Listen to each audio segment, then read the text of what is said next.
Welcome to the Goat Show, the show where we celebrate and debate all things great. I am your host, Zilly, aka Ravine, along with my co-hosts, Fresh Bueller and DZ Ellis. Gentlemen, how are y'all doing today? Feeling great, bro. Are you feeling like men? Big, strong men with high P, fucking, out here letting the world have it. Every fucking day, baby. I wouldn't be opposed to a little more tea, if you know what I'm saying. Oh shit. We got to get that T fucking that T's got to go up and up. You'll see with me soon.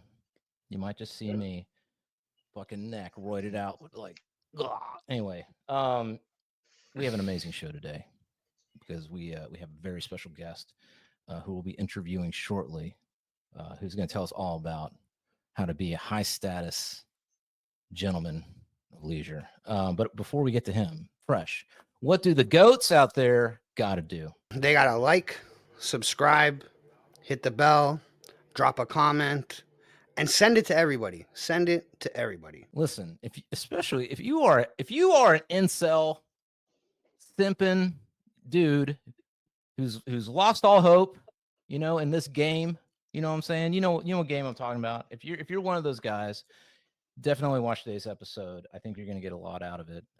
Send it to your buddy that gets 0 bitches. There you go. So we will get to our guest. His name is Joe D shortly, but before we do, a short word from our sponsor.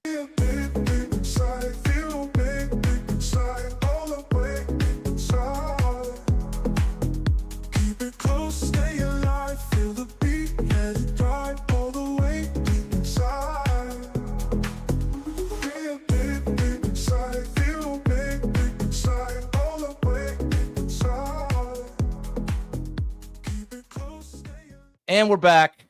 All right. Our guest today is none other than the gentleman, the owner of Maven Mansion events. I went to one of these events recently. We're going to talk about it. His name is Joe D. Joe D, my friend, welcome to the Goat Show. How you doing today? Doing good.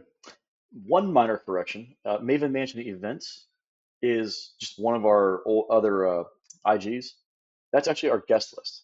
So if you want to attend one of our guests, request to follow, and then we'll just show that to the doorman, and that's how you get in. That's one of the ways when we use that method. But it's Maven_Mansion is the actual multiple properties. We've now partnered with formerly known as House of Fame, now Jailhouse out in Las Vegas. That is Maven Mansion Vegas. And then I'm the founder of Maven Mansion Tampa, also known as Maven Mansion. Thanks for having me on. Yeah. I mean, we know each other from the Men of Action program. That's where we met. We've had some other people on the show from MOA. For anybody out there who may not be familiar, it's just Michael Sartain's program for helping men, whether it's in the sphere of dating and relationships, or more so in the sphere of like personal development, but especially being able to host your own events and do high status networking. So we'll put the link in the show notes for that. And also there's a playlist where we've interviewed other people involved in that program, whether it's coaches or Casey the photographer, things like that. But that's how we know each other, Joe. We definitely have a lot to talk about, man. I'm excited. So, but before we do, something we ask every guest in the show is, if you could have any superpower, what would it be? Oh, this is easy. Teleportation. Everybody says teleportation. Okay, explain. What is it? I hate being stuck in traffic. Hate it with a passion. I do have a pretty zippy car, and it gets me around. I like to twerk because I just want to get in, get out, and just not have to deal with being stuck behind people. Slow drivers frustrate the hell out of me. My girlfriend, she's been the brunt of that a few times. She's like, slow down. I was like, yeah, that's just teleportation, hands down. The movie Jumper is like my dream. Gotcha. Yeah, I can live anywhere in the world, and just go to work in a high net income place, live in a low tax state, have a nice leisurely lifestyle, pop back to work, pop back home. No one's the wiser. That'd be the dream. Would you want to be able to teleport people with you, like anybody you're touching, for example, or just you? Yeah, I guess we could go with that. Yeah, or maybe those sling rings from what was it? The Marvel movies. What's his name? Doctor Strange. Yeah, create a little portal. You walk through. You're at work. Or you're on vacation. Yeah. Yep. Okay. I'm being won over. I was always going with invisibility, but now I understand. I think that's number one now. Okay. Well, from superpowers to superhero origin stories. Joe, tell us about. Let's talk about you just as a person, real quick. Where are you from originally? What was life like growing up? You can tell us about some of your experiences. I know you were in the military as well, so maybe we start where you grew up, and then we'll go into some of the other stuff. The origin story. So I started out in Northeast Ohio, small little dumpy town. It's on its way out. GM closed a few years back, and then it's just been dying ever since. Back in the 90s, though, I was part of one of the biggest freshman classes that town has ever had, of around 90 kids. So think about that. That's the biggest class we've ever had. It was a small town. It didn't become a city until 2000 by cracking 5,000. And then I don't know, it's dying. There's not a lot of people left. Everybody's moving. All the kids just got the hell out. I tell this joke, but it's a true story as far as I know. The state with the highest density of people that become astronauts. So think like football. Usually these corn-fed dudes from the corn-fed states, those become your linemen, right? Ohio has the highest concentration of astronauts. And the reason why is because this state sucks so bad, people are willing to leave the planet to get the hell out. So Ohio was not for me. I knew early on I had to get out. I had that sense of like I was missing something. I had a greater calling. I wanted to go to the cities. Nothing in Ohio really spoke to me. Military was my way out. Like if you stayed in where I was at, you either went to college, went to GM, or you ended up working at a gas station or a dead end job. Tried college, didn't stick. They got a few credits. Went to the military, did that for a lot of years, and then settled in Maryland for, oh my God, 17 years, give or take. Which branch in the military? Air Force. Air Force, gotcha. People think Air Force, but I had the good fortune of being with AFSOC for 5.5 years. Made a lot of good experience, a lot of good perspective. So because I went to austere places and I got to see what the rest of the world looks like for real, and I'm a dumbass, 22-year-old. I'm like, look at the shitty construction on these buildings. We're so much better in America. And they're like, no, dumbass. Those are bullet holes. They had a civil war here. All the guys your age are dead. And it was like, God damn, and now we're seeing the same thing happen in Ukraine. And it was like that being in Bosnia was a big eye opener, and then we fought a bunch of different places. It was because we were there like after the war for peacekeeping. And those kinds of things really shook me out of the entitlement that a lot of Americans have. You don't realize how good we have it until you've lived abroad. And that really kind of like centered me and gave me gratitude and appreciation for what we have. And I see a lot of that with a lot of immigrants actually who come into the States. Uzo and I were just talking about this last night. And you don't realize how good we got it until you've been without. That can be true for relationships, having a moment, having a break, or you're going on vacation, or you're going on a work trip. Military, we do this all the time. You don't realize what you've got until it's gone, so to speak. Like the song says. So that sense of departure, loss, whatever you want to call it, that gives you perspective. And I think I'm very, very grateful that I had that experience in life, especially as young as I was. That I think set me up for life, for success in a way that I think a lot of people don't appreciate. Yeah, for me, that experience was going to India when I was a teenager, and it was like, and my parents were like the first part of the trip was the nice part of the trip where like you go all the nice places and you're with with people, and then my dad was like, no, like if you're gonna come to India, half this trip is gonna be the real shit. So we like got on a fucking train that was like, and it wouldn't be like first class or whatever. Like he was like, no, we're gonna ride in the back of this fucking train. We got in there and it was like people packed in, people on the roof. Like the toilet is a freaking hole in the train that you got to shit through. It was like you could literally see the tracks. It's crazy. So it's like that kind of shit. So I know what you're saying, man. I feel like a lot of Americans, it would do them good to maybe not to like dangerous countries, I guess, but like it'd be good to for them to travel outside the country and see other places that are not as well to do, for sure. It's kind of sad to see. We talked about politics for a second, where a lot of my former stomping grounds in the UK, in Germany, in Belgium, in France, Paris especially, one of the girls from my old unit, she went and traveled, went to go see all these old spots. This, older gentleman like stopped her when she was in, I think it was in London. And it's like, you can't go down there; they'll kill you. She's like, what do you mean? I used to go to this pub down the street. She's like, no, if you go down 2 more blocks, they will chop your head off and kill you. It's a no-go zone for Westerners now because she didn't dress the part, didn't have the hijab, the whole 9 yards. And it's like, the world is changing. A lot of former like Western allies over the next 30, 40, 50 years are going to be like Islamic State aligned nations. People don't realize like what's changing. It's just the math. Anybody that's been following the demographics, the birth rates, it's the game over. And I don't think the world is quite ready for what's to come, where England becomes another Afghanistan, uh, Germany becomes another Iran. That's my fear. I'm not saying that's going to happen, but the math tells us that's where things are going if we don't fix immigration and look into what these demographic shifts are going to happen to the culture. That's just, again, it's not my opinion. This is just what the math shows. It's birth rates. That's all it is. So we'll see where that goes, but it's something to keep in mind. And I didn't realize how impactful that was until she went and came back. And we're talking on Instagram, or it was Facebook at the time. And she's like, it happened in England. It happened in Germany. Places that we used to go and party at when we were young and stupid, she couldn't go to anymore. That's the world we live in now. Yeah. It's interesting, and I'm curious to see how that ends up playing out, because you're right. It's one way or the other. It's either those states become, because they, I guess but I'm just saying, Yep. I mean, immigrants are having kids. They like having kids. They like having big families. I think maybe Yep. that's part of the equation too, is encouraging people. I think that's why Elon's like out here being like, right. let me get 4 baby mamas. He's And taking one for the team, Yeah, he's having how many kids he got now? Like 7, 8, 12? I don't know. Oh, he's got like He's got a 14, lot. dude. Yeah. Jeez. Yeah. So He's putting his doing money the where most. his mouth is. He's actually living. He's leading. He's being the change he wants to see. Yeah. Yeah. I mean, Trump too. So I mean, the Trump family. So, yeah. So okay. So you were in the military.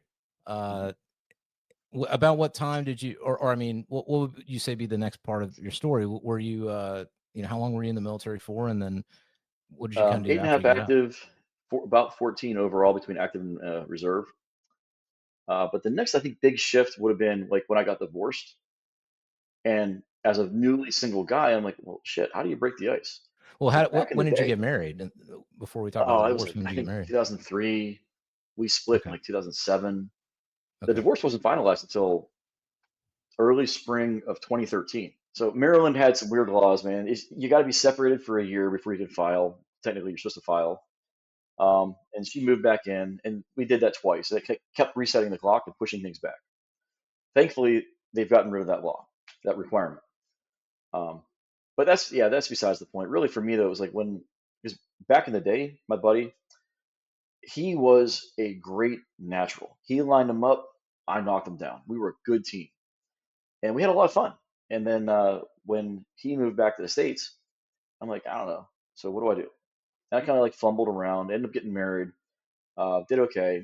But then when I was like truly alone, didn't have a network, didn't know what to do again as a freshly single guy. Like, I don't mean to keep interrupting, but I guess what I'm trying to find is, because once you're divorced, there's a certain path that you take. I'm just curious, like yes. in that marriage, and not to drudge up any negativity. I'm just saying, what would you say? What did you learn from that experience of being married, and why do you feel like that was something that you didn't want to Well, continue with? okay. So I saw it as a marriage of convenience because we did have a kid, and then she had gotten orders back to the States. I was like, all right, well, we need to get this, like, lock this down. So we got married, we got joint spouse, came back to the States together, and we made it work until it didn't. So that's really what it was. It was more, it's like, well, this is what you're supposed to do, so I guess this is what we're gonna do. And we just kind of like, I just kind of went through the paces of hitting the the the milestones of adulthood.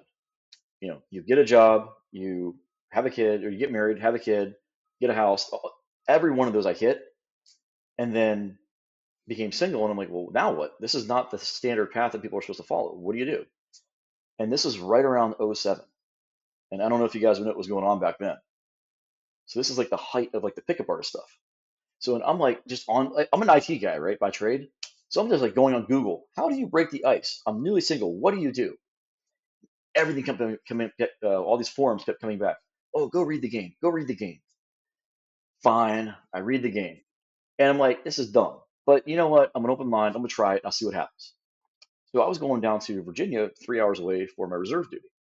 So I'm like, all right, I read this in the book. Let me see if this works. I throw it out there, and I'm like, and then I start getting results. I'm like, there's something to this. So I really threw myself into it. I took the Bruce Lee approach: adopt what is useful, reject what is useless, and add what is uniquely your own.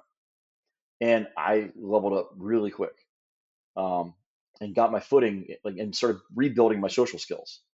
A lot of the gaming shit don't need that. It's just if you're a decently looking, if you look decent, if you keep in shape, get your money right, you don't need the gimmicky shit. And this is where I had the good fortune of working with Adam Lyons, who put me onto Social Circle game back in 08, 09. So Mike and I, who we're going to talk about later, we kind of came up in this social circle world of like networking, professional development, um, and how that can actually impact your social lives in general, whether it be for dating or for business. And I've seen that track play out over the last, I don't know, 15, 16 years, 17 years. While Mike took it and ran with it, I just filed it away as a tool in the toolbox. And that was my mistake. So I didn't focus on that because I was just using it as a means to an end, not using it to build an overarching lifestyle. That was where he did it right and I did it wrong. And now I see, the where things went wrong. And now here we are in Maven Mansion. That was a correction for all that. It kind of just glued everything together. But to get back to your original question was like, what was it again? The original question was Just, well, it's about your marriage and what you took from it. But I mean, yeah, going into that next phase, and you're right. I mean, what impresses me about what Michael's doing currently is that he's just got it down to a science. I mean, it's like he's dialed it in. He took all that whatever and just freaking boom, like So now Mike's talked about this too, where a lot of people need to remember. You see the results and what he's doing in Vegas and how they have this big network, they get all this VIP access, all the success. It took him 10 years of grinding to get there. This does not happen overnight. If you get fit, or you see these guys who are like super fit, that's not something you can do in a summer. This is like 3 to 10 years of rigorous training. He did that 3 to 10 year window is what he did. He put in the reps. There's no shortcuts. And we say like, MOA is the shortcut. And I get that, but yeah, I could drone on about this forever. There's a lot of stuff that we did coming up from like 07 till now that had this metamorphosis where pickup became red pill, where the politics kind of got involved, the gamey shit went away, and it became more of a holistic self-improvement.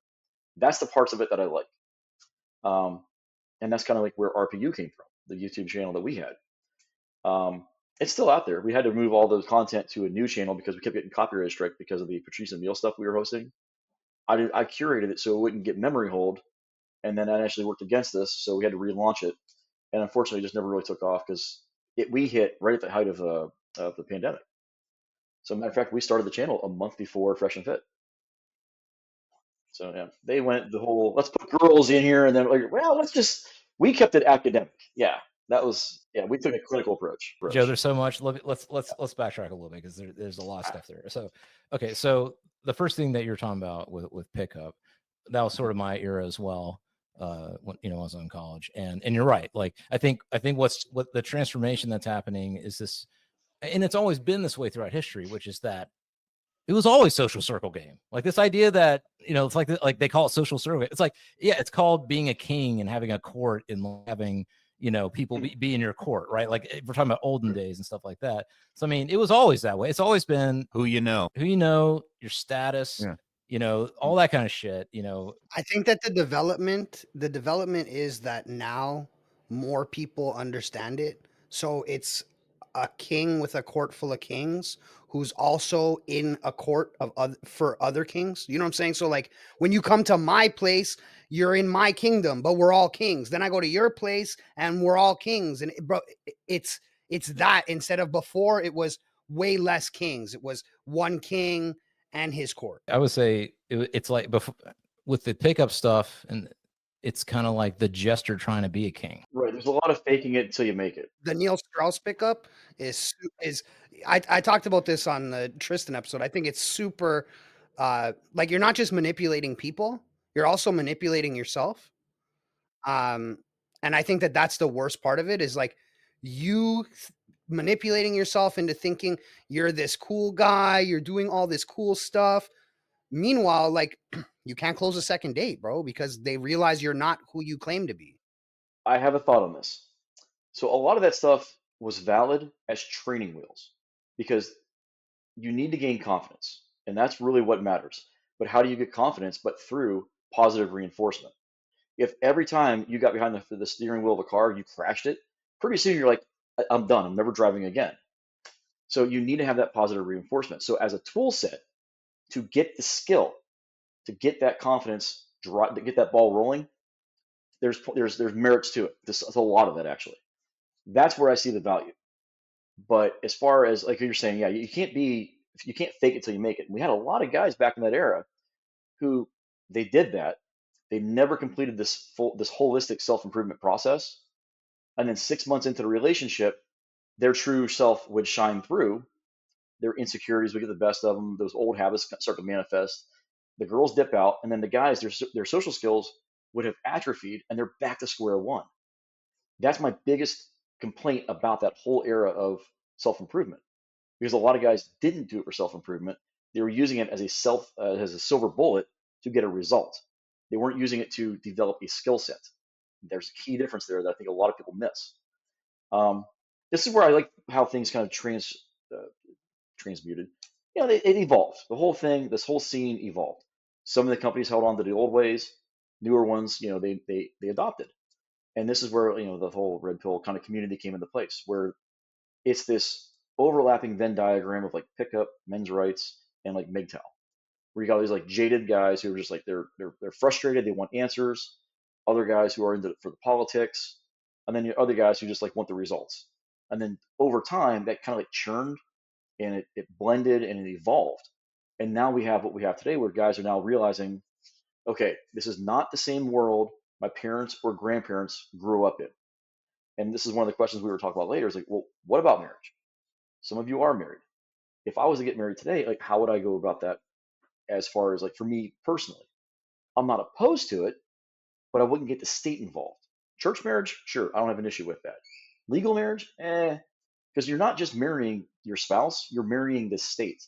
It's the formation of a business entity where one person can be rewarded for violating the contract. In what world does that make sense legally? So from that perspective, okay, yeah, there's a lot of shit that needs to get fixed with divorce laws. I see why they came about and how they got to where they're at. In many states, they are gender neutral, but the laws are interpreted and acted upon by individuals who are fallible and have biases. So that's the reality. And the example that I give, this happened to me firsthand. It was like mid-December. We were supposed to have a divorce hearing, and then my ex and her lawyer no-showed to the court date. Legally, I should have had a slam dunk. What do you call it? It's just like an immediate win. Well, it's Christmas. I don't want to hurt her feelings. The court.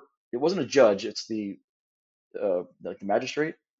She literally said, well, it's the holidays. I don't want to, create this bad time. We'll just delay that. We'll just do this whole thing over again in January. If it was me who no-showed, oh, fuck that guy. Instant judgment. That's the kind of things that we see. Is in reality, yes, how these laws are interpreted or enacted upon, they are not bias free, not by any long shot or stretch of the imagination. We see it all the time. So yeah, part of it's like the women are wonderful effect. There's a lot of like psychology that goes into this. Bus has talked about it. Others have talked about it ad nauseum. Dr. Warren Farrell, he's been a big advocate for this. He's been chomping at the bit for the last, 20 years to get a White House Council on men and boys because guys are failing to launch. And I see it in my boys' generation big time. And I see a lot of girls his age and younger shooting their shot with guys my age. In what way does that make sense? I'm 48. They're 18, 19, 20. Hey, man, hey, Joe, So, Joe, just let us have our time, bro. All right. okay. Zilly's trying to be future Leonardo DiCaprio over here. So I kind of already am. We were just talking about this in the car earlier. So it's not normal for guys your age to be dating younger women. I'm like, you are the younger woman. We got a 20-year age gap. So she's like, yeah, but she gets it. She's like, well, okay. Well, we're different. I'm like, exactly. So, and I'm sure for you guys, if you want to date younger, it's never been easier to do. That's for sure. I don't know nothing you're talking about. Yeah. It's incel over here, celibate Yeah. Joe. Yes, I don't have sex with these girls. Absolutely not. We just go to church. It's always Bible study afterwards. We'll go to. That's right. It's Yep. to enrich our spiritual lives. Praise Let us the pray. Lord.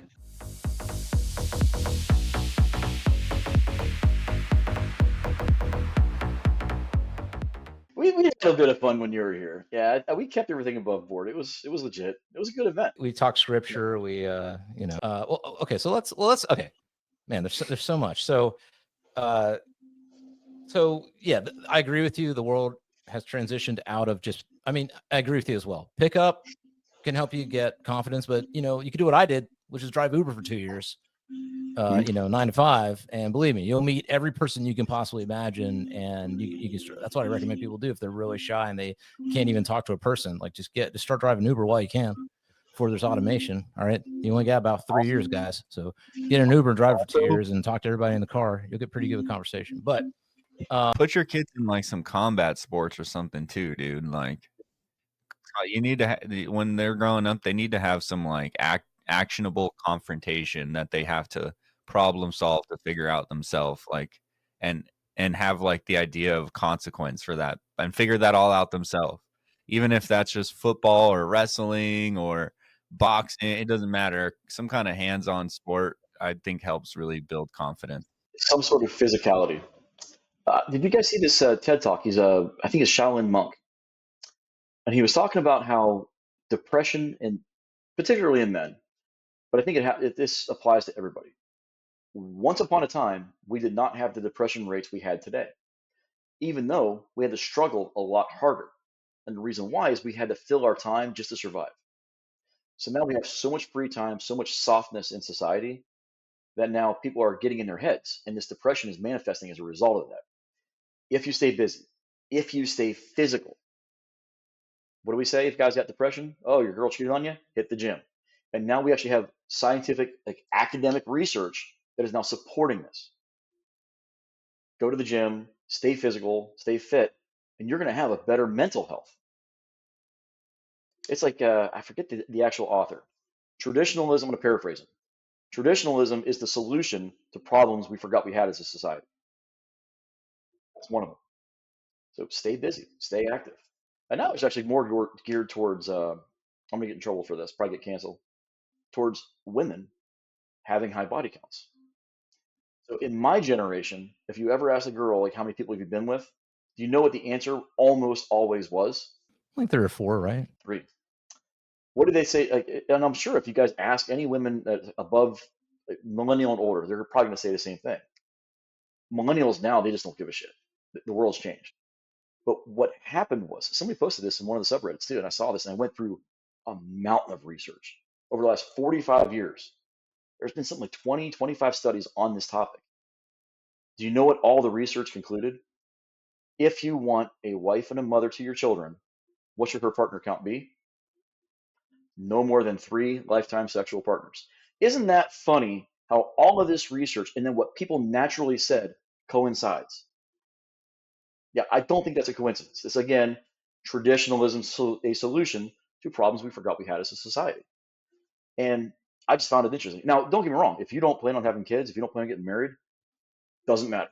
Just be safe. Don't get an STD. But yeah, if for women that want to settle down, that is my biggest advice. Not that anybody asked for it, but yeah, marry young. Be a virgin if you can. And on your wedding night, you're gonna have the best outcomes for your lifetime marital satisfaction. People that get married that never had sex have the best outcomes in that space. Men and women, by the way. There's a study too that I wanted to bring up since you touched on it. that women save the DNA of all their sexual partners for life. Chimeraism. Chimerism, yeah. I've read those too, and there's a lot of debate on that, whether it's real or not. And the gist of it is, if you actually look at the Grok articles that have been talking about this, the consensus is that it's overblown. It needs to be more researched. I'm not saying they're wrong. There might be actual truth to this, but right now, what research we do have, it's too early to say it is a big issue. This is going to be so bad. We don't know. We need more data. The speculation is that when you say you have a child with someone with a higher body count, that there's a potential for, you're still going to make up a majority of the DNA, but there's a potential for DNA factors from other men inside your children because of the fact they might, store DNA. That's just fascinating. The world we live, the science we're getting out of this. Which is crazy. It's not an impossible thought, it's really not an impossible thought. So it's very fascinating. Women I did not have sex with, if they got brown skin, it ain't on me. That's all I'm saying. Or is it? I don't know. I'm just saying. Just putting that out there, Joe. Just got to make sure that they know. But yeah, we know pair bonding is real. Like, regardless if there's whatever is our chemicals and our partner's chemicals and pheromones and hormones all sync up and match up, and you become more bonded with a person. And we know that both men and women, but especially for women, the higher your body count is, the less likely you can pair bond with somebody. So now that is true for men too, but the partner count for men that impacts us is wildly higher. And I've seen it as high as from 50 to 60 to 70, maybe even like triple digits. Also, age is a factor in there too. So it really just depends on what you do. I think the biggest thing that we don't talk about enough is the impact that birth control has on our mate selection, for women's mate selection choices. And I know we've talked about this internally. You've probably talked about this on the show before. This is a real issue. When women are on the birth control, when they meet their husbands, they come off the birth control to have the babies, suddenly they are repulsed by the men that they're with. Part of that is histocompatibility, and it's just a whole host of other hormones that get thrown out of whack when they're on the pill. So this is my biggest advice for women as well, is don't use the pill. Use other means of birth control. IUDs, condoms, abstinence. But as soon as you start putting yourself in a position with the pill, you put yourself at very serious risk if you do decide to settle down. Yeah, I would say your date for at least several months not on the pill before you get married. During that engagement window, that's the time to come off the pill, just to be sure. Because I heard that it makes women attracted to more beta traits, and then when they come off of so even if the man is not necessarily beta, he starts acting in this way that his woman likes, and then when she comes off the pill, she wants this masculine alpha man, and he's just not that, because he was catering to what she liked from before. And I think this is starting to have a repercussion on society in the traits that are now being passed down in the generations. Why are we seeing softer kids? Women are now having kids with softer men. Think about that. You run the clock forward over a few generations, that's going to start having some impacts on our mate selection choices and the evolution of our species. So you think about where all these blue-haired feminists and these kids that can't punch their way out of a wet paper bag. Gen Z. These kids are so soft. Part of that, I don't know what percentage, 5%, 2%, 10%, who the hell knows? I think that does play an impact on that. That has an impact on that outcome of what we're seeing. And as the clock runs forward, and as they keep having these kids, and those traits do keep getting passed down, what's that going to do for the future? Now, how is a culture that has that as their offspring going to compete with a generation that's just nothing but chads? That is a long-term generational warfare factor I don't think anybody's even thought of yet. Well, I feel like that's where we're at now, right? Is we've now created really hard times, and now we're creating some really tough men. And I think that it's in the middle of a generation. I think so. But I think it's in the middle of a generation. So you're seeing the clash happen, for example, at high school, where the grade 9 kids are more Chad. The grade 12 kids are very beta, very much in the drama club. And I think that the young kids are our hope. And I think it's because of these hard times we've created. Part of that, and I think there's also this natural inclination for the youth to rebel against the the authority. Well, if this woke world we live in has become the default, that's now the authority. Of course, they're going to rebel against that and want to be more aggressive, not acquiescing to the woke mob, agenda. I see a lot of that. Yeah, that makes sense. How much of that is what we're talking about right now? I don't know. But it's like possibility versus probability. There's a lot of possibilities. Is it probable? I don't know. We don't have the data. So that's kind of how I see it. Yeah, these are all valid possibilities. We'll know over time, but as trends develop, what's actually going to happen. But we are seeing this right now in the actual trends with boys. Young men are swinging to the right in a big way, whereas girls are swinging to the left. Well, How's I that mean, gonna? a lot of Take a women look voted at for Trump. So if you take a look at the social trends of like the most popular people today, like they're all pretty manly, strong, or at least like trying to, up their game in some level. Like if you think of any of them, from Trump to Tate to freaking Joe Rogan, all of that right wing media heads, they're very masculine and then they have a lot of attention right now. I would say they're traditional, not necessarily right wing. I don't see Tate as right wing. He's more, I see so the way articulated is this. On the right wing, you've got this bifurcation. You've got this, the Trump style, the MAGA crowd, and then you've got this like neocon traditional conservative crowd. The traditional conservatives and these like the Andrew Tate style right wing, not the same people. Look at Tucker Carlson. He's a soft, overweight dude. Smart guy. I like what he talks about. I've seen him talk in person. Very eloquent, very well spoken, funny guy. But who do I want leading a generation? Would be him or Tate. Think about like who's gonna have a better impact on our kids? Self-reliance, hit the gym, uh, the positive aspects of Tate. That's what I'm talking about. I would rather see more of that than anything else the classic like traditional conservatives have to speak. The Ben Shapiro's. Think about that. If you had who are you going to pick in a fight to be on your side? Ben Shapiro or Andrew Tate? Tucker Carlson or Tristan Tate? let's bring it back Yeah. around. I mean, if you're talking about Men of Action, right?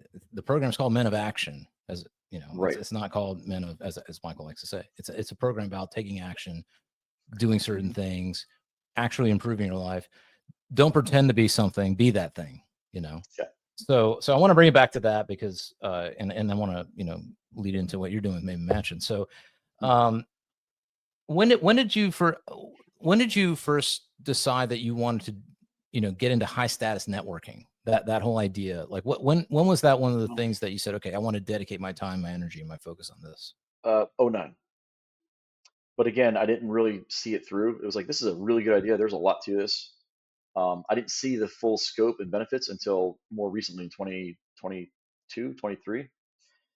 So we have our own program. We had the fraternity. It's still active in and out there. It's our private community for RPU. And I wanted to. Sorry, what was RPU? Red Pill University. Yeah, so we took like the sidebar content and just turned it into a video series. And we just kind of like ran out of steam because mission accomplished. We set out to do and we did what we wanted to do. And yeah. What was that site though? Was it like it was instruction? It was teaching? It was. No, it was just more of we would look at the topics on the sidebar on the subreddit and just kind of discuss it in a debate form. We would throw more. We brought a lot of the Rolo stuff, different content creators and theory, and we kind of just put a spotlight on it and just talk about that for the day. And that was kind of like it just evolved. And some of those videos, man, we got a shitload of. We got a lot of views out of that. Almost like an uncomfortable amount, and it's like we need to back off because we do have day jobs. It's still a contentious topic. Not everybody like agrees with this stuff. It was politically a hot potato. Now it's become more mainstream. So now it's a little bit more open to talk about. You can kind of discuss these things, and whether people agree or disagree, now they're open to that conversation. That the Overton window has shifted in the last 5 years. So, anyways, to answer your question, was more. Yeah, it's out there. We did our thing. We took an academic approach. Fresh and Fit took more of a let's dunk on the girls approach. So, what's one of the guys says? It looks like they're clubbing baby seals. I'm like, okay, yeah. That's not our vibe. That's not what we're gonna try and do. A couple of those popping up too. I've noticed like a lot more of that round table, a bunch of e-girls and like two guys. The thing is, like, Fresh and Fit or the whatever podcast, like, they have their niche, right? But like, most guys are not even smart enough to dunk on those girls either.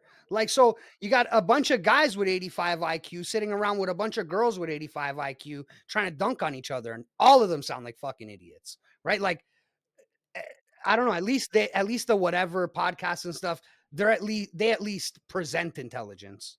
But my issue with those, I mean, and again, I enjoy watching the clips from those, but I think there has to be an opposite side where it's like, okay, if you're gonna tell these women X, Y, and Z, and you're gonna be, telling these simps to stop simping, then you got to tell them what to do. I mean, you got to at least present the solution, and I feel like sometimes with those shows they identify the problem and they explore, but I don't think they always present the solution. And that's why for me personally, discovering, men of action and what you're doing and all this kind of stuff is really valuable, because it's like, okay, like it also goes through all of what we've been talking about here, and does it in a real way with like actual data and science and things like that. Well, this is why I'm a fan of what Mike and Rolla do with Access Vegas, is they do bring on the girls for a roundtable.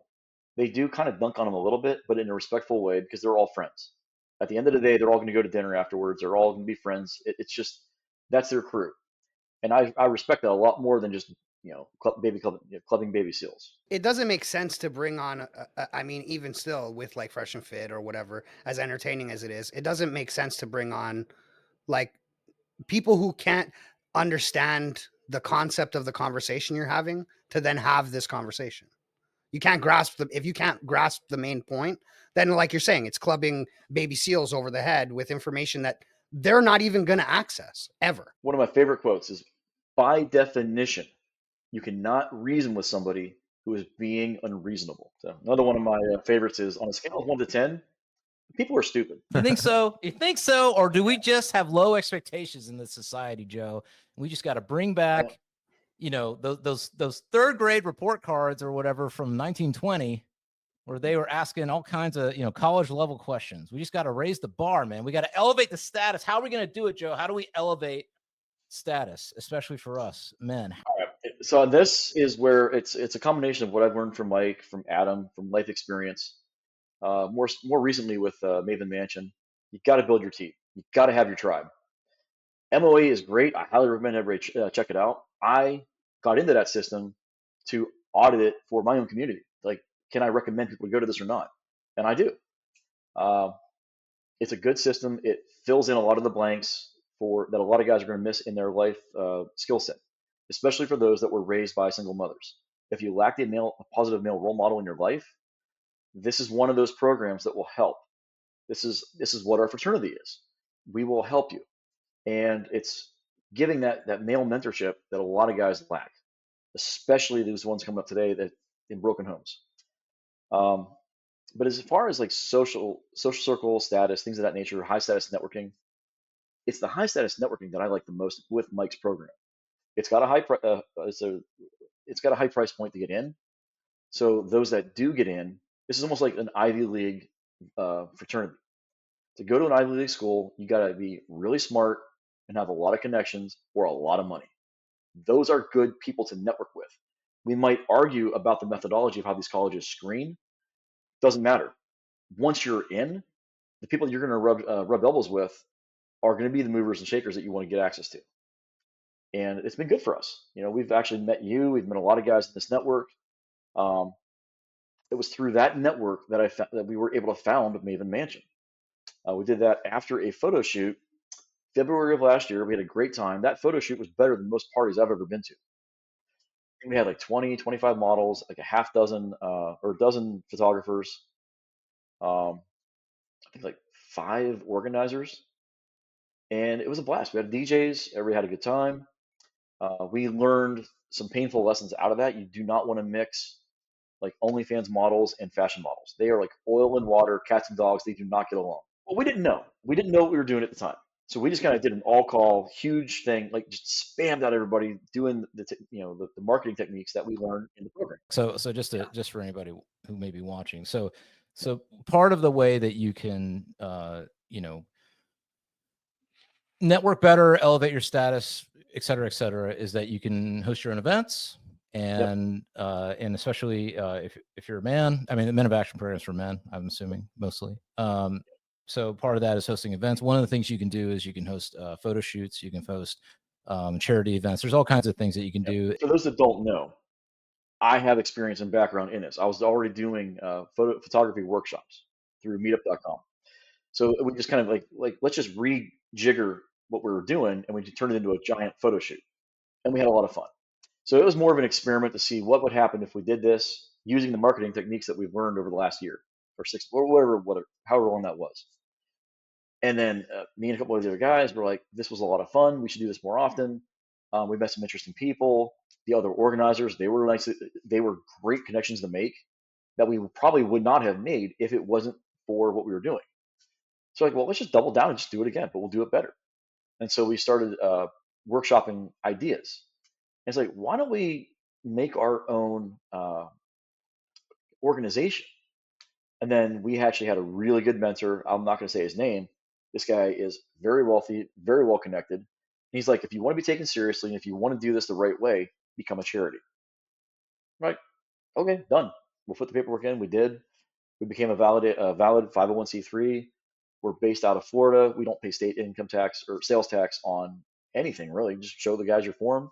You pay for your goods with the company card. And these sort of things started to happen. So we did a big launch party in April. It was a shit show. Good experience. But yeah, we let one of the models. We did not know she was like doing OnlyFans and was a stripper. I thought she was just a go-go dancer. I had no idea. Well, the model thing. So Yeah.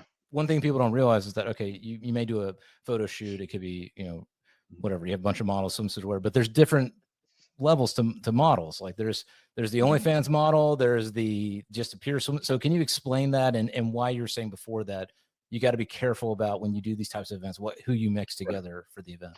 Now, a lot of fashion models, they do OnlyFans. People don't know this.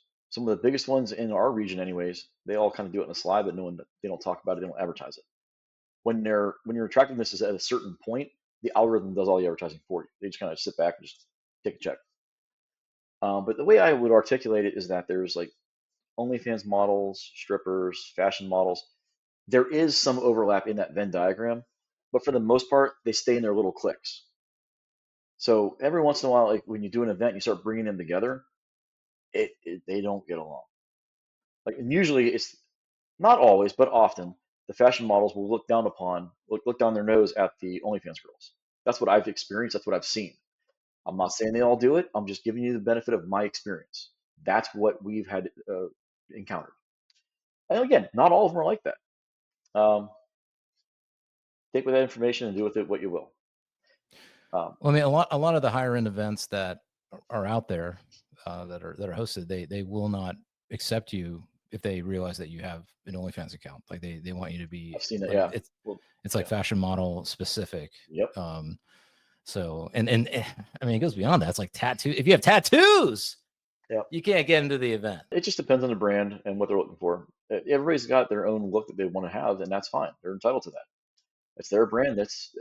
They get to say who it is that's going to represent and be affiliated. Other ones, though, it's like some of the brands that we've worked with are new. Some are up and coming. Some are established. We've got a few national brands we're working with right now. Some of these models, photographers, they got hundreds of thousands of followers, huge audiences. So, and then some we still work with baby models. We'll guide them and keep them out of trouble. Some of these photographers you just can't work with. I found there's a bunch out of Miami. There's a bunch out of here. There's a bunch in Vegas. And I joke that like 95% of guys that get into this industry do it to smash the models. And in the majority, not like 51%, but like 95%. In reality, probably somewhere in between. And some of these guys are very talented, but it's an open secret. Don't work with this guy unless you plan on hooking up with him because he's going to get handsy, take advantage. And my girlfriend, a couple of these guys have tried, put moves on her and other girls. A couple of them have done some pretty shady shit. And it's like, that's, so you want to avoid that in the industry. So, and we've all made our mistakes. Like don't do drunken hookups if you can avoid that.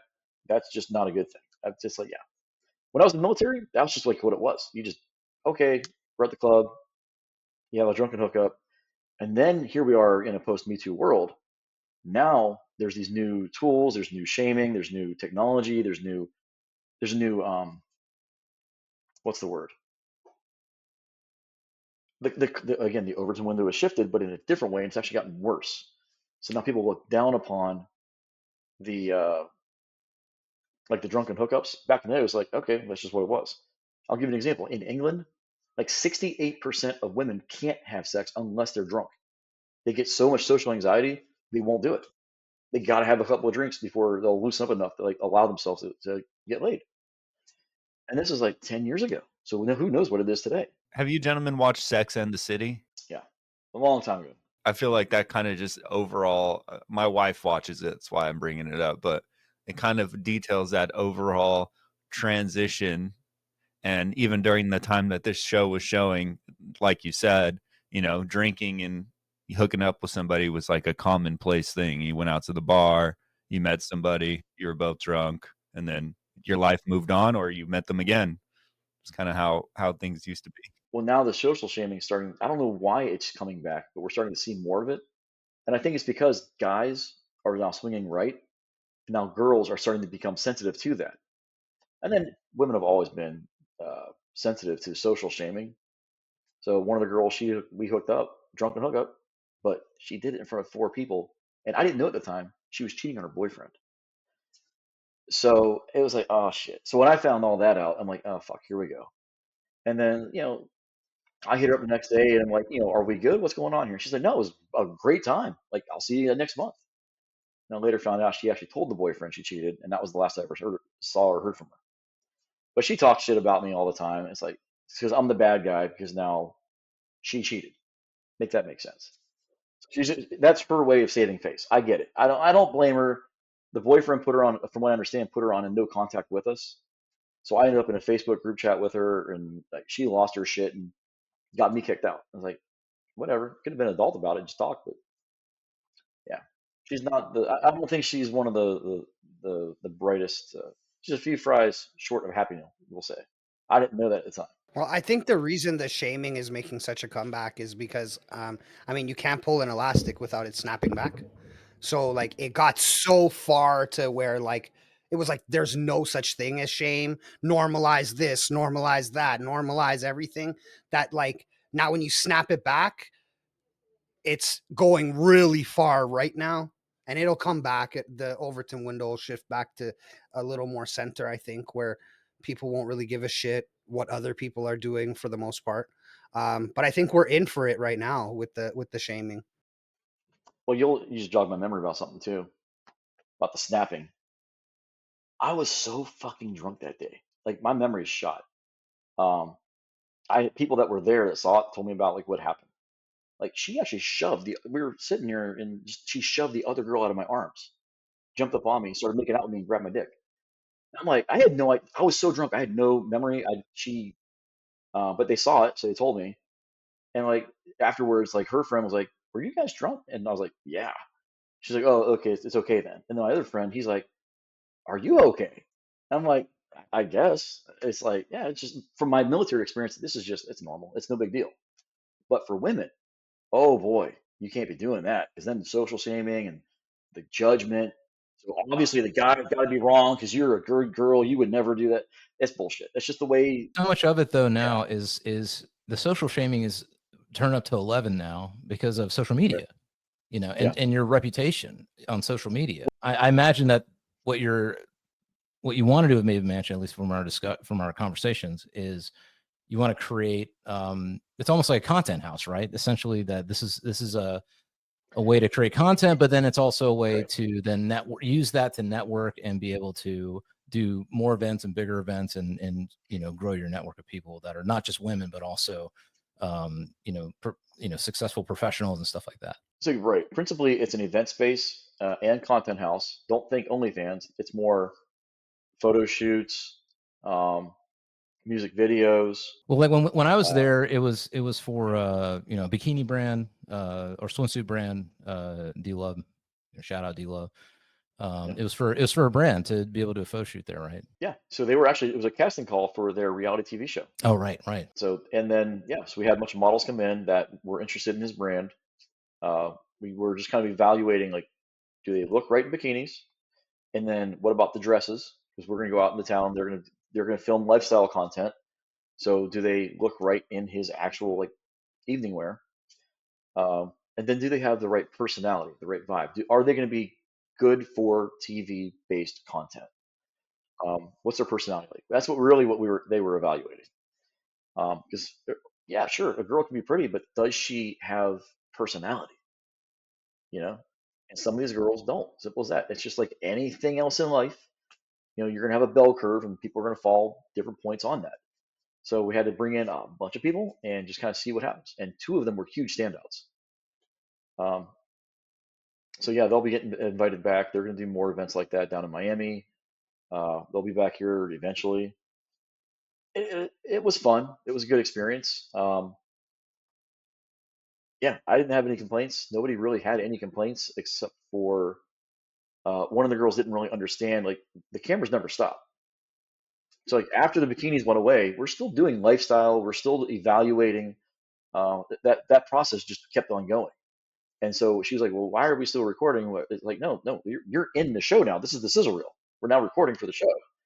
And she didn't really. It was not well articulated by the production team. So we kind of, like, I took her off the side and we talked about it. This is like the next day. I think she was one of the ones that stayed over. A couple of them did, I think. Nothing happened. It's just no. Or no, she went out. She had to work. That's what it was. She had to go to work and then she came back after work. That's what it was. Yeah. Yeah. So we currently have a DJ and a promoter who live on property, and they keep similar business hours. So for her, it just made sense to just come back and hang out with the DJ, and they were always hanging out. Yeah. So she came back actually last weekend, I think. Yeah.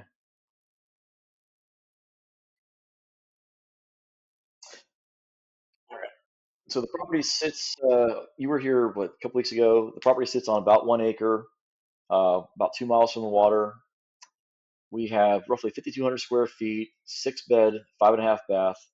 We also have a bonus room where really it's the living room. We use it as either a photo studio. Right now we've got a couple of spare beds, so we're using it as a makeshift 7th bedroom. We've got a private club / lounge that can be reconfigured as a photo studio or a yoga studio, really for whatever you want to do. We call it the multi-purpose room. Currently, it is in lounge configuration with a stripper pole. So for whatever reason, when girls see it, they are drawn to it like a moth to flame. So again, do with that information what you will. But it's been a lot of fun. I'll give you that. No real problems except for one altercation. One of the guys thought one of the guys that's staying here was hitting on his wife or girlfriend. He didn't. Well, let's talk Just about the this. guy Let's was talk about this. yeah. How? Because I have to imagine if I'm a man, I'm a married man, right? I'm just gonna imagine that. And my wife's a good looking lady, but she want to do some of these bikini shoots or whatever, swimsuit shoots.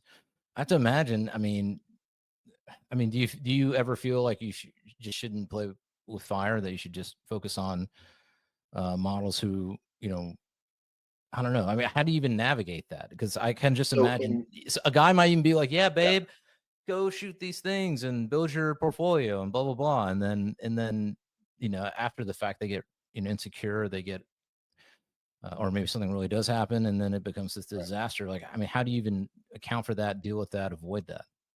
So some of the things that we've noticed over the time is, like, when we did that original photo shoot, one of the girls brought her boyfriend. We had no issue with +1s, but he was being really weird. What we didn't know until like 4 or 6 months later was that she had a drug habit. So he was watching her like a hawk to make sure we didn't give her drugs or alcohol. And then once that came to light, we're like, oh, okay, that makes sense. But after that, we were actually soured to people bringing +1s. If they're going to act like that, then we don't want them here. They're being very weird, very aggressive towards us. So as organizers, it's like, that's just a fight waiting to happen. I didn't want that. So we just like, okay, nobody bring +1s. After we learned this, I softened on that. And now we actually insist on +1s. And my girlfriend and I, we actually just had an argument about this morning. So I think she should have a +1 if she's going to go to a content house that I don't know the people at. If it was somebody in our network and I knew that they're above board, fine, go. But the fact, like, if a place does not allow you to have a +1 on set, that's a huge fucking red flag. Huge. Right. So we insist on it. And better yet, the model should have a +1 and the photographer should have a +1. That avoids he said, she says. The best photographers we've worked with, that's where I learned that from, was watching how he moves. So I was the +1 for the models. He had his own buddy there. I'm like, why is this guy here? He's like, well, they have their +1. I'm gonna have mine. You never know. We kind of have an end run around that because we got cameras everywhere. You know that. Right. So everything, and when you come in, you're gonna see the signage. You're gonna sign the recording waiver. Right. To be on property, you know you're being recorded. And we got this whole altercation on camera because of that. That's why nobody can say boo about it. In this case, the guy was just talking to the wife. They're just bullshitting, but he didn't like that they were talking. So later, he drops the wife off, or girlfriend, or whatever it was, and then comes back like 4 hours later with another dude. They're like, what are you guys doing here? And then they're talking and talking. I'm upstairs going to bed, and I hear this loud commotion downstairs. I'm looking on the camera. It's like, what the fuck is going on? Oh, shit. So I run downstairs, and they'd already beat the guy up and dragged him out of the house. Wow. Because he took a swing at the other guy that was talking to the girl. You can't drunken swing. And the whole thing happens like in slow motion. And they're like, you can't be doing this. It was just stupid shit. So, yeah, you can't. If you are going to be in this industry, you got to have thick skin. You have to know that guys are going to look at your girls with envy. They're going to look at you with jealousy. They're going to try and snake you if they don't have abundance. So this is where you got to be careful. And it is what it is. You know, it's just, that's the industry. Just try and be respectful of the people around you, you know? Right. And there is, I mean, and this is part of, what you can, discover, you do the MOA program, and it outlines a lot of the stuff and how to handle things a certain way, and, how to organize these types of events and things like that. So if you're out there and you're thinking, like after that story Joe just told, I still want to host and do these types of events and all this kind of shit. There is you don't have to do anything that we're talking about too. You can do your own style of events. If your town doesn't have a scene, become the scene. That's the same. And an example of that is like next month we're starting our own mastermind program because nobody in my area is doing one. So there's a lot of people that I would like to network with professionally who I can learn from, or they can learn from me. So we're going to bring people into the house. We're going to do a Dan Fleischman style mastermind session. Hat tip to the guys out in Vegas. Thank you for cluing me in on how that actually works. And yeah, we'll level up together as entrepreneurs. So, and just the gist of it is, you have a roundtable discussion. It reminds me of Agile, like a Scrum. What have you done? What are you doing? What are your roadblocks? Same idea, same gist of it. And you do it in rounds. So that's what we're going to do next month. And we've actually had some interest. I just reposted a story today, and lo and behold, a flood of texts coming in. Like, hey man, what's the price? What are you doing? What time is it? So hopefully that'll go off without a hitch. We'll see what happens. But that's my point is, it ain't all sunshine and rainbows. What you want to do the networking for is up to you. Some guys do it because they don't have a social circle in general. Others want to do it to develop their business. Others are trying to chase girls. The same skill set. It's all sales. It's all marketing. If you're good at doing that in one avenue of your life, odds are you're going to be pretty good at it in the other avenues of your life. So it's just getting that skill set trained up is what it's really about. This is why I like what we taught out in Vegas. I call it high-speed, in-person social media marketing. That's a mouthful. Let's break it down. And if you haven't been to this program, I highly recommend it. It's an offshoot of MOA where you have to take the lessons that you've learned online and you apply them in person, but it's dialed up to 11. The gist of it is we turn any in-public social event or setting into a top-of-funnel marketing event where you're using social media, you're using Instagram to collect Instagram handles that you shove into your CRM, and and then you invite those people back out for a mid-funnel event, maybe like a container event of I can't think of anything. We have an entrepreneur event here in town. People go to it. You're going to meet a ton of people. Fine, add them into your thing. And if you're going to have a mid-funnel event relevant to their interests, invite them. You're going to get your 10 touches in that way. You're going to build your exposure effect. You're going to become a known entity to them. You can't really transact business with somebody that you've just met, but after you've had those 5 to 10 interactions, and you kind of feel each other out a little bit, and you've had a chance to build rapport, then you can start talking about that stuff.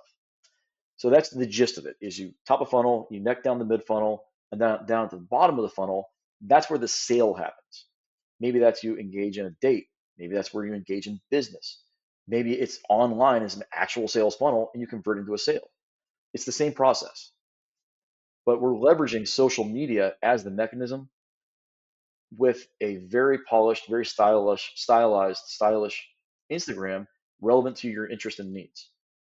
So if you're going to be doing a lot of business, you'll have to have a lot of business style content. Let's talk about real quick. Let's talk about Instagram. I mean, well, okay. So one of the key things that a lot of people kind of haven't still, I mean, I'm surprised 2025, a lot of business people, a lot of people in general, just still haven't realized how important having an Instagram, dialing it in and having it represent, kind of the, like Michael likes to say, like social media is fake and I'm okay with it. You're not necessarily faking things on social media, but you're taking the best parts of your life and you're presenting them. Right. It's a curated thing. But speak on that. Like, I mean, you were doing that with all your projects, Maven, your personal account. What's the importance of dialing in your Instagram and becoming involved in social media to be able to grow your business or to build your network? It is your social resume. That's it. That's the best way I can explain it. It's your social resume. People get to see what you're actually about. And if you don't like what you're conveying, you can always change it. So you can A/B test stuff. It's never been easier on Instagram with the techniques and tools available to do that with. If one of your stories or reels if one of your reels is not taking off, tweak it a little bit. Try it again. There's no harm in doing that. There's actually features now that allow you to pilot content to see how does it perform, and before it actually sticks to there's ways you can do this. I am not an expert at that, but I am learning pretty quickly. And when it comes to the marketing aspects, I taught. I wouldn't say I taught it, but I took something that I saw online that didn't make sense to me. I tried it, tweaked it, and it's been off to the races ever since. That I think was the biggest game changer for me for getting the open threads on Instagram. So we can talk more about what would that be later. for any guys out there who what would be your number one recommendation, one thing they could do to improve their Instagram, or one general maybe a philosophy, I don't know, but is there something, what's one thing that you could do to improve your Instagram presence? Put some thoughtfulness behind what you're trying to convey. Don't just throw shit against the wall and see what sticks. Most of us did that. Most of us just kind of like, and then over time we iterated and we got some actual, we made it make sense. Maybe it's having a unified color scheme, or maybe it's a unified type of content. Maybe it's the image that you want to project. I'm not saying don't take action. You do not want to get paralysis by analysis. What was it? Steve Jobs, true artistship. Just get it out there, get it done, produce some content, get it online first, and then iterate. But when you're in that iterative process, yes, you got to start being thoughtful and intentional in what you're trying to convey. And over time, it will take shape. So just don't be afraid to fail. You got to try new things. That's the biggest, probably, you got to give yourself permission to experiment and play. That's probably the biggest takeaway I think that I can give anybody that's trying to fix your Instagram. And when it comes to the ladies, how does Instagram play into this new world of dating, It's everything. hypergamous dating that we're seeing? It is by far the best dating app ever created, if you know how to use it right. If it's just you and pictures of you with your buddies drinking beer or fishing or whatever, it's not going to have that impact. But if it's highly polished and curated and you're conveying the right image, the right lifestyle, you're going to you catch what you fish for. So if you like party girls and your pictures are all partying and all that, okay, then you might do well with that. If you're trying to be business professional, you're going to attract a certain type of woman. Simple as that. Yeah, I mean, for me, I definitely did. Well, in the MOA program, they recommend ways to improve your Instagram. I did pretty much what was asked, even the minimum amount, I would say. And yeah, the results have been amazing. So, yeah, goats, fix your Instagrams. Even I did. I went through my Instagram and took off all my old photos and just the random shit I posted, because I've had my Instagram account since I was like 16 years old, 17, 18, somewhere around there. So there's just photos that are just random, low quality, old cell phone photos and just stuff that's pictures of the sky and the trees and stuff that, just like, I'm going to get rid of all this. Yeah, that's probably a good way of putting it. It's like, what narrative are you trying to tell? This is where Casey Zander actually, I think, is going to be. We talked about this internally at the house out in Vegas. What Mike's team does, what's his name, Corey Shaw, what he does, these are all great introductory ways to fix your IG and just kind of clean it up, just tighten everything up. But at some point, you've got to have more lifestyle content. And Corey Zander's talked about this. One of his pictures he had in there was of him with his girlfriend in the Ferrari. And it's not him sitting on the Ferrari, look at the high status car I got, or this really gorgeous girlfriend I got. It's just him going about his day. But you can see her in the background.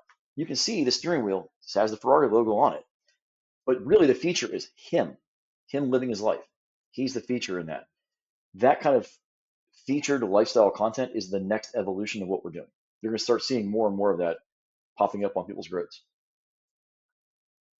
I was A/B testing some stuff with that myself. We'd go to the day club and I'd have a girl up on my shoulders.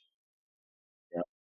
So it was like, well, what's that about? It's like, that's the lifestyle. We're having a lot of fun. I love that day club, which unfortunately the hurricane destroyed it.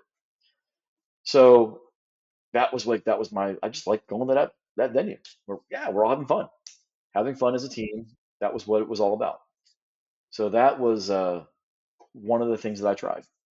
So unfortunately, it took it all down for the most part. It's just, not who I am anymore. So right now, this is on getting this place up and running, and this has been a lot of fun.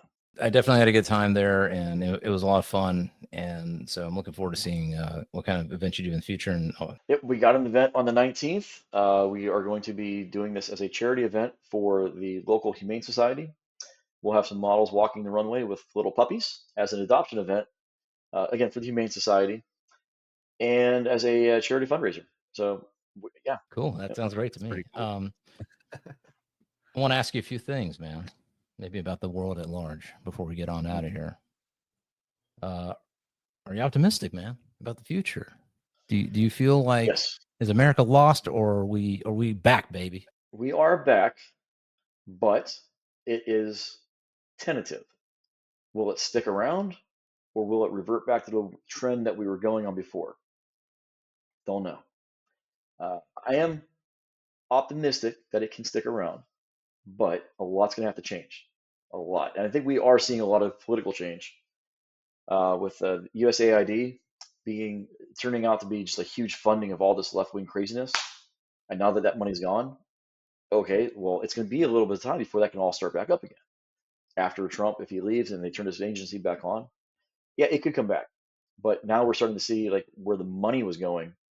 And you see what Elon's doing with Doge, 6-month-olds getting $100,000 small business loans. What the hell is that about?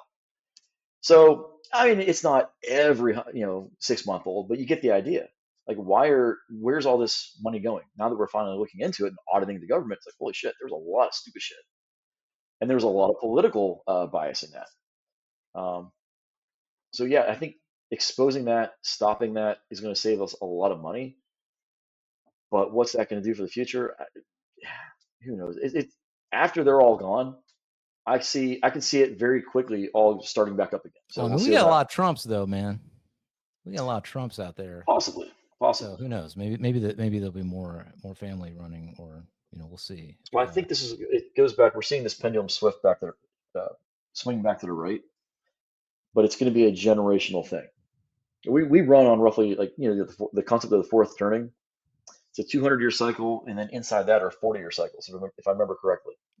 We are now seeing the same. Ray Dalio, like that's kind of like what he talks about. He's borrowing it from a different book. I know what you're talking about. But think back, like where we're at right now is what happened in the late 70s, early 80s with the transition from Carter to Reagan. It's the exact same kind of style of transition. What's going to be interesting to see is like how closely are these two going to track?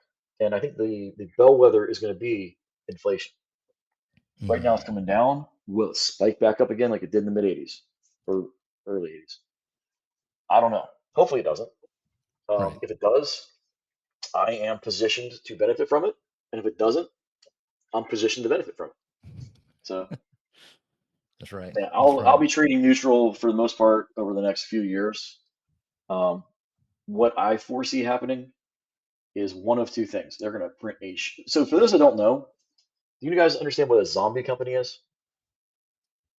I mean, from what you're saying, I imagine it's a shell, same as a shell company, right? There's not really anything going on. These are functionally dead companies that are only kept alive by cheap debt. Right. Well, now VCs came in, they bought a lot of these companies. The companies were technically cash flow positive, but because they ratcheted up on all this high interest debt, or they're getting adjustable rate loans, and the interest rates are so high, these companies are going kaput. Big companies who are normally cash flow positive. Well, anyways, short version is we're going to see a lot of big businesses close. And the problem is a lot of these companies are packaged up in, remember during the financial crisis, was it synthetic, was it? You go watch that movie? The Big Short. Big Short. And they're talking about the different types of debt, how they're derivatives, packaged up, the derivatives, all that shit. They've been doing the exact same thing for pension funds. So as these companies go kapoof, guess what's going to go with them? The pension funds. Damn. So what happens then? All these boomers have to come out of retirement and start working again. Right. Well, I guess the only optimistic thing I can say about that is at least. Wait, I'm not done. There's more. This is where I'm just saying that people are aware of this now. Like it's on X, and we're all aware of it. So like I have to assume. And this is why some kind of mitigation. But well, this is the big question mark. So as this shit hits the fan, the back half of this year on into next year, will we have another bunch of bailouts, or will people lose their shit and say, "Let them die"? I don't know. But if we do see a bunch of bailouts, the money printers go burr, we're going to see that second wave of inflation like we talked about that we saw back in the early mid 80s. If we don't, and all these companies are allowed to fail, you're going to see a shitload of unemployment. The housing market's going to shit the bed, and then in which case, real estate could be cut in half. And this is one of the things I find highly interesting because whenever rates go up by every 1%, mortgage rates go up, the housing market historically goes down about 10%. Rates went up, 6%? Where's our 60% correction? Didn't happen because all of the VCs, private equity, big companies like not BlackRock, but what was the other one? State Street, buying up all the real estate. So they kept all this shit high. There was so much demand for this shit for real estate, the prices actually went up, even though they should have went down 60%. So over the next year, 2 years, 3 years, what's going to happen? Nobody knows. It could go a couple of different ways. So my advice would be just be aware of this, have cash on the side, and pounce if it does shit the bed. Whether you're going to buy real estate on sale or the market goes to hell and you can buy the market for cheap. One way or the other. That's where I'm positioning myself right now. That's what I see happening. The only thing I really have in the market right now, Bitcoin. That's it. I'm out of the market completely. Yeah. I just have it. I got to have some exposure. Yeah. I still nibble at certain things. I still like Tesla. I still like Costco. Love Costco. Love it. Great company. Solid model. Shop there every week. They've got it going on. Costco, Tesla. People think Tesla's a car company. They're not. They're an AI and robotics company. So as soon as you start realizing that this is one of the biggest tech companies on the planet, not a fucking auto manufacturer, people kind of like, oh, when you think of it that way, it makes sense. So every car's a robot, and now they actually have bipedal robots, and they've got one of the best AI teams in the world. It's world class. So when all that comes together, we're going to see over the next 10 years, Tesla could become the real world equivalent to Chome from the Doom novels. So think of it that way, because they got their fingers in so many different pies, and they got it's kind of like Amazon does the same thing. They have small teams that are self-contained, and they operate as startups. Apple does the same thing. Tesla does it, but they do it in a very aggressive way. And that when it's to the point that they can fix bugs and get them fielded to consumers within 12 hours, 12 to 24 hours. Nobody moves at that speed of implementation. Masculinity, man. Is it making a comeback? Are the In a good way. men? Are the men In a good coming way. back to power, Joe? Hopefully in a smooth and controlled fashion, and not in abrupt and colored revolution fashion. Yeah, but see, that mean- wouldn't be very masculine, right? Like we gotta Measured and You gotta controlled come sounds in- very. feminine. Yeah. I'd say You more know? of an let it happen naturally. That's what I'm saying. Not politically overnight in a very, very brutal, ham-fisted way. I don't want that. No, bro. We're Are giving you it telling the me I tee can't shot come the in and ass. beat my chest like King Kong and say this is mine now? Ugh." I mean, it happened in Afghanistan and in Iran. Who's to say it Yeah. can't happen here? Right. Yep. Damn. Walk up and plant the flag. That's right. I do see the return to like more masculine. I don't know what word to use, but more just like a state of being for a lot of guys who are now rejecting a lot of what, again, the youth, especially these younger guys coming up, just naturally rebellious. And we talked about this earlier. So the status quo is this soft, woke kind of way of lifestyle, and they're not having it. So they want the old ways. And also with the way we've debased the dollar, the cost of living's through the roof. Nobody's happy, and they're taking it on the chin. Like they're the worst off. When I was a kid coming up, 100K was a lot of money. Now, like, what is it? 7 figures is the new 6 figures. Yeah, So dude. You cannot buy a It's insane. house in the United States that is like Yep. even a decent house Mhm. for less than like $400,000 from what I've seen. I'm talking like a normal ass, like back when we were growing up, a normal ass house that you could have bought for 30K probably. And now they're making the houses out of fucking cardboard. And like fucking cardboard and plaster. Yeah, is I what did the these math on houses this a while back. This is probably going to blow your mind. Now, this is also year-old data, so it's probably worse now. How much would someone have to make, right? Like the median age of the generation. So think the median age for Zoomers. What is it? The median age for Gen X and millennials. What is it? When that median age, when they were 20, the median of the generation, the median of that year, when they hit 20 years old, do you know what they made on average, adjusted for today's US dollar? Boomers was roughly $240,000 to $250,000.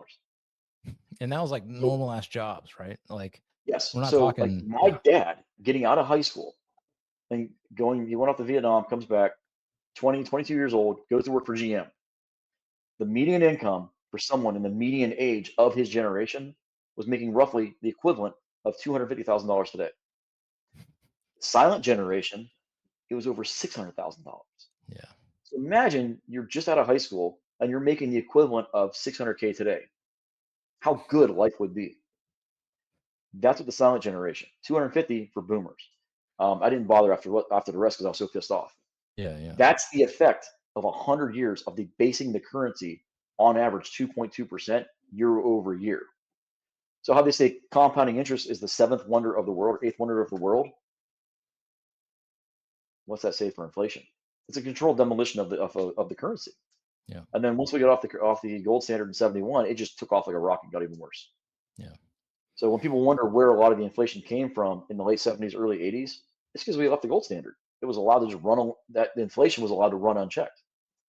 And then here we are over the last 15 years since the 08 financial crisis. They've been running those money printers nonstop. So it's just gotten worse and worse and worse, faster and faster and faster. And now Gen Z is left holding the bag. Yeah. And now Gen Alpha. I think the number was like over 90% of the whole money supply of the United States is printed in like the last 12 years, something like that.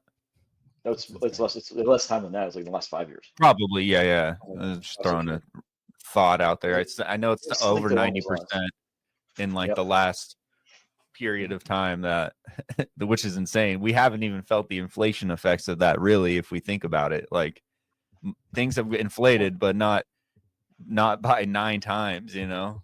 So December of 2019, I went to Costco and I made a note of this.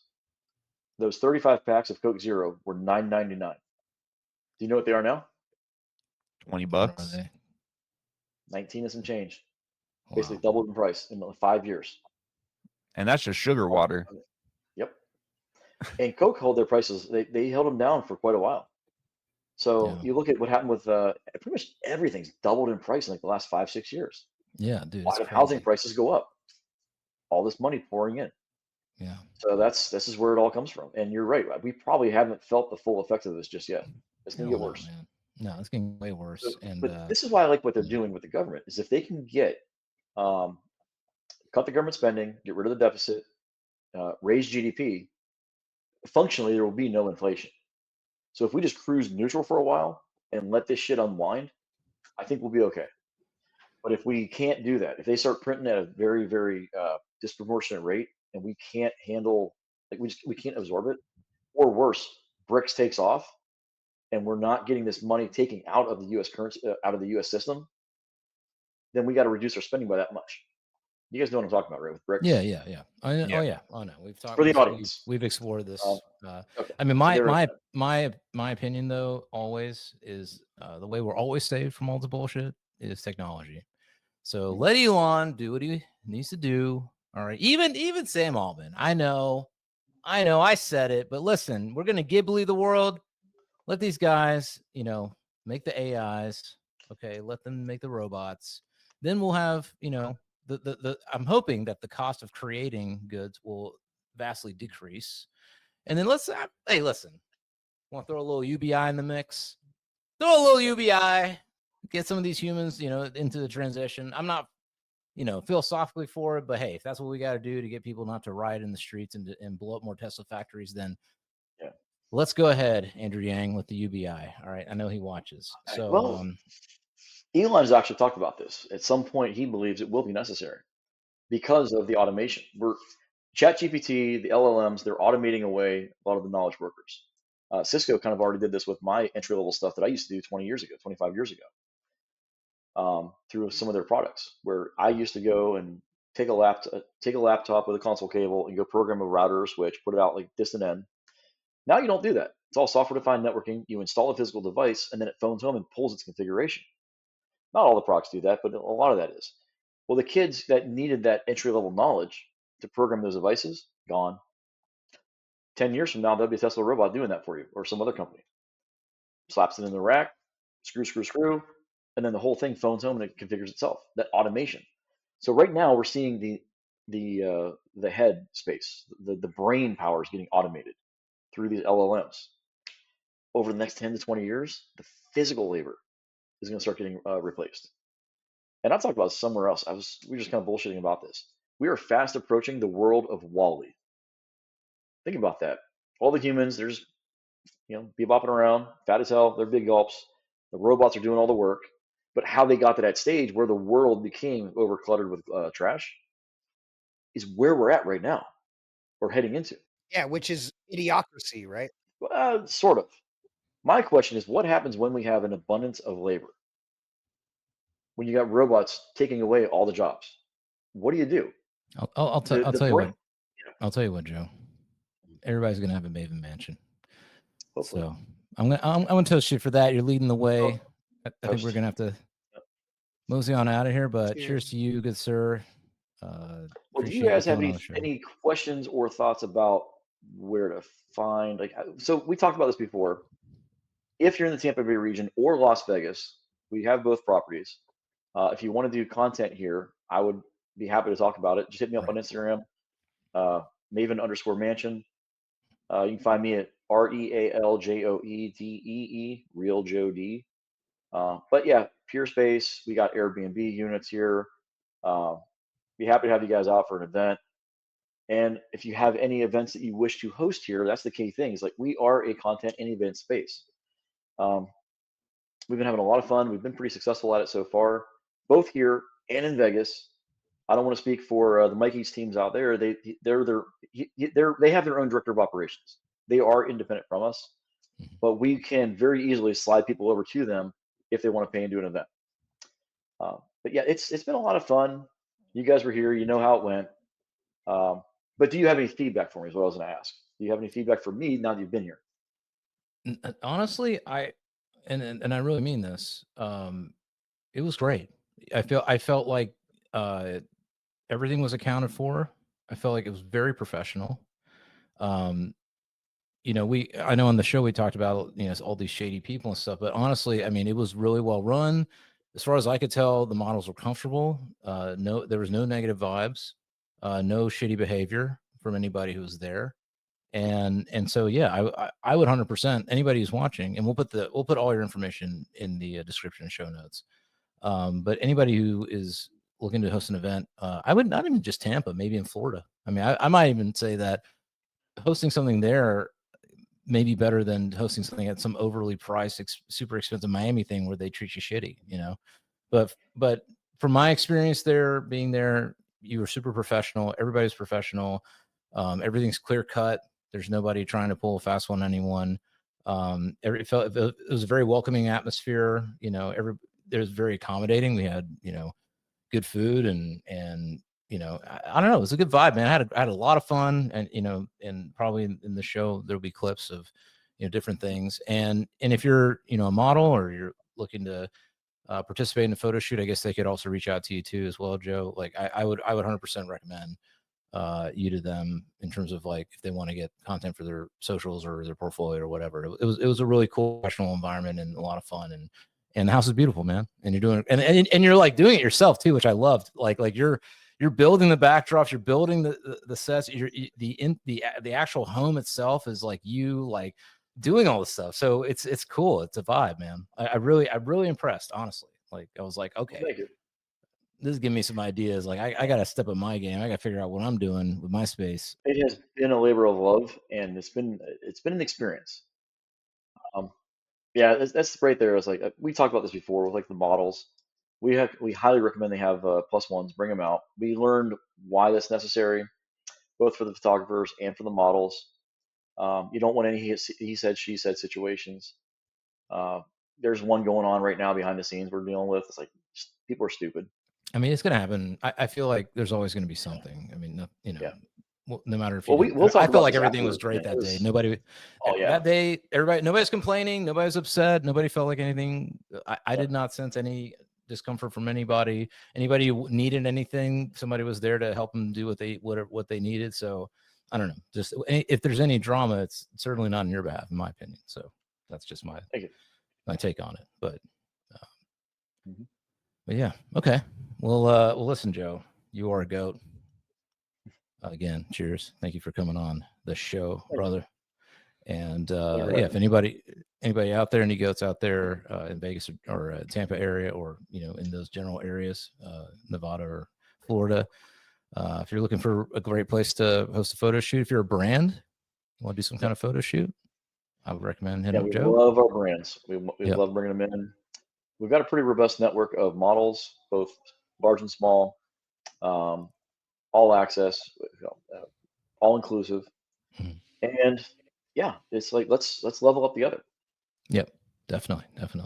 So yeah, you have a brand and you wanna have some models and do a photo shoot, or something like that, or like you said, I mean, you know, you're doing auditions for reality TV shows and things like that. If you want to film content there was somebody that day filming as well. Mhm. So if you're interested in that, then hit up Joe, hit up the Maven Mansion. Even if you want to just go and help out and learn how to do it, because that's what I did.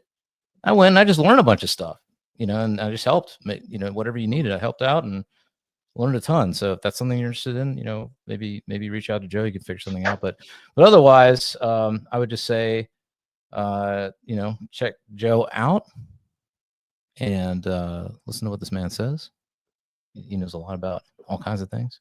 And with that, I think we'll bring it to a close here. Fresh, before we leave today, what do the goats at home have to do? You gotta like, subscribe, hit the bell, drop a comment, and send it to everybody you know.